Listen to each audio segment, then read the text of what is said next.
Bayangkan, Malaysia ketinggalan 0-1 kepada Laos. Penyokong mula hilang sabar.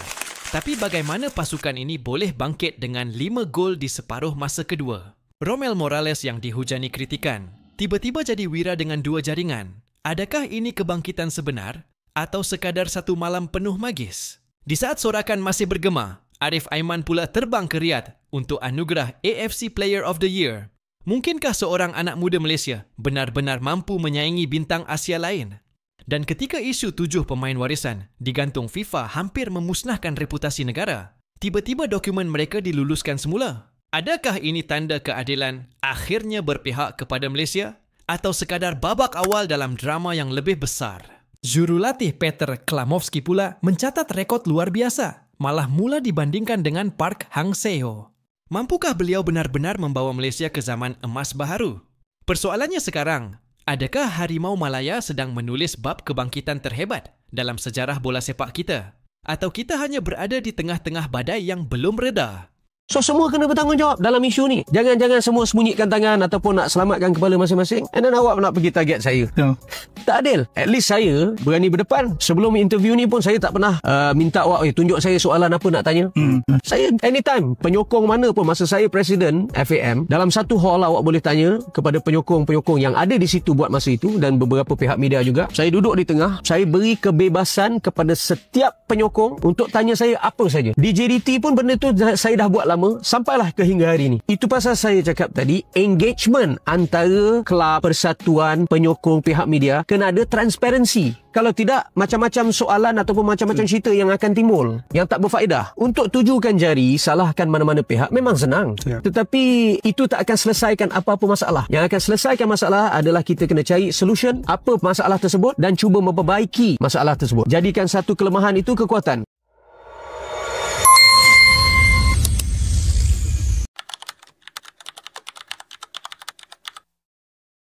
Bayangkan suasana malam itu. Stadium Nasional Bukit Jalil penuh sesak. Ribuan penyokong berpakaian kuning hitam. Bendera berkibar. Sorakan bergema. Harimau Malaya turun menentang Laos dalam aksi kelayakan Piala Asia 2027. Semua orang menjangka kemenangan mudah. Tetapi bola sepak penuh kejutan. Separuh masa pertama, Malaysia ketinggalan 0-1. Penyokong mula resah. Media sosial meletup dengan kritikan. Nama Romel Morales jadi sasaran. Kenapa dia main macam ni? Tak layak pakai jersey kebangsaan. Tetapi bola sepak juga penuh drama. Separuh masa kedua, Morales bangkit. 2 gol dijaringkan, Malaysia berpesta 5 gol, dan Morales dinobatkan Man of the Match. Namun, drama sebenar bukan hanya di padang. Di luar, isu lebih besar sedang bergolak. 7 pemain warisan Malaysia digantung FIFA kerana dokumen warisan dipersoalkan. Nama Malaysia mula dipandang serong. Tetapi sehari selepas kemenangan ke atas Laos, berita besar meletup. Adakah benar FIFA meluluskan semula dokumen 7 pemain warisan itu? Dari padang ke meja pentadbiran, dari sorakan ke skandal, Harimau Malaya kembali bernafas. Perlawanan menentang Laos bukan sekadar 3 mata. Ia simbol ketahanan mental pasukan. Malaysia bermula goyah, ketinggalan 0-1 di separuh masa pertama. Penyokong mula hilang sabar. Tetapi di bilik persalinan, jurulatih Peter Klamovski menyalakan api semangat. Babak kedua menyaksikan transformasi. Romel Morales yang dikritik hebat menjawab dengan 2 gol. Faisal Halim menambah jaringan. Malaysia menang 5-1. Kemenangan ini mengekalkan rekod sempurna Malaysia dalam kelayakan Piala Asia 2027. 4 perlawanan, 4 kemenangan, 12 mata penuh. Harimau Malaya kini di tangga teratas kumpulan F. Jika kamu tidak mampu menyokong Harimau Malaya, ketika dalam situasi kalah, jangan bersorak jika Harimau Malaya menang.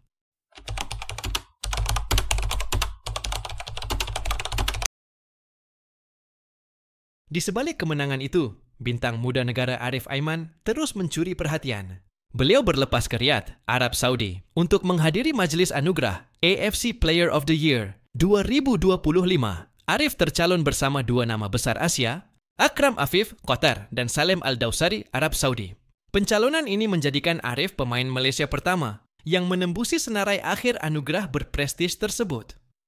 Bagi penyokong, ini bukan sekadar pencalonan. Ia simbol bahawa Malaysia kini mula melahirkan pemain yang diiktiraf di pentas tertinggi Asia. Selepas berminggu-minggu kontroversi, berita yang ditunggu akhirnya tiba. FIFA meluluskan semula dokumen 7 pemain warisan Malaysia. Perkara ini disahkan secara tidak langsung apabila laman Transfermarkt mengembalikan bendera Malaysia pada profil mereka. Sebelum ini, bendera itu ditarik balik ketika siasatan FIFA dijalankan. 7 pemain tersebut ialah João Figueiredo, Gabriel Palmeiro, Facundo Garcés, Rodrigo Holgado, Imanol Masuka, Héctor Hebel, dan John Irazabal Iraurgui. Mereka juga memberikan respon positif di mana pemain yang terlibat dilihat memberikan tanda like kepada postingan baru IG Malaysia National Team. Gambar yang mana Malaysia berjaya berpesta gol menentang Laos semalam. Kelulusan ini menandakan FIFA menerima dokumen rasmi yang dihantar FAM melalui Jabatan Pendaftaran Negara. Ia bukan sahaja melegakan JDT, malah memberi nafas baharu kepada skuad kebangsaan menjelang baki kelayakan Piala Asia 2027.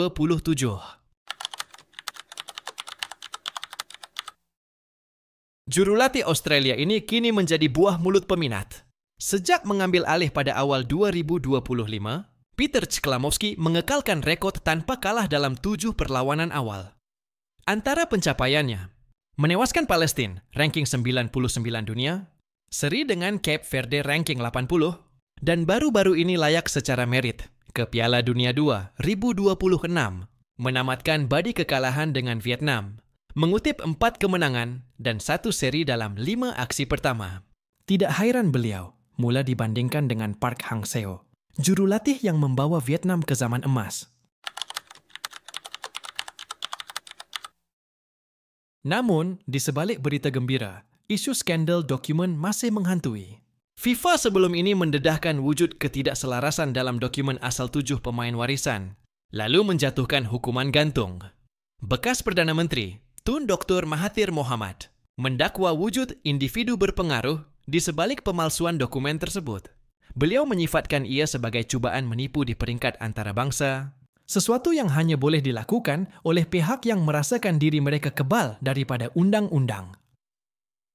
Tempat lahir sebenar di Argentina, tetapi ditulis di Pulau Pinang. Itu jelas satu pembohongan, katanya. Walaupun begitu, beliau menegaskan isu ini bukan sabotaj terhadap Malaysia, tetapi tindakan individu tertentu yang memalukan negara.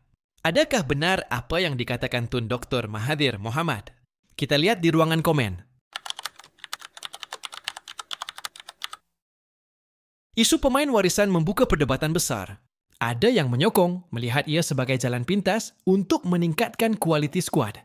Ada yang menentang, bimbang identiti bola sepak Malaysia hilang. Tetapi fakta undang-undang jelas, selagi kerajaan Malaysia mengiktiraf mereka sebagai warga negara, FIFA tidak boleh menafikan hak mereka. Harimau Malaya kembali mengaum. Dari padang Bukit Jalil ke meja FIFA, dari sorakan ke skandal, Harimau Malaya melalui minggu penuh drama. Tetapi akhirnya mereka kembali bernafas. Ya, kontroversi masih ada. Ya, persoalan tentang integriti masih belum terjawab sepenuhnya. Namun di sebalik segala badai, satu perkara jelas, semangat pasukan ini tidak pernah padam. Dengan dokumen pemain warisan yang akhirnya diluluskan, kemenangan besar di padang, serta sokongan penyokong yang tidak berbelah bahagi, Harimau Malaya kini berdiri semula dengan lebih gagah. Inilah detik kebangkitan yang bukan sahaja mengembalikan keyakinan, tetapi juga menyalakan harapan bahawa bola sepak Malaysia mampu melangkah lebih jauh di pentas Asia. Kalah, menang selamanya. Harimau Malaya.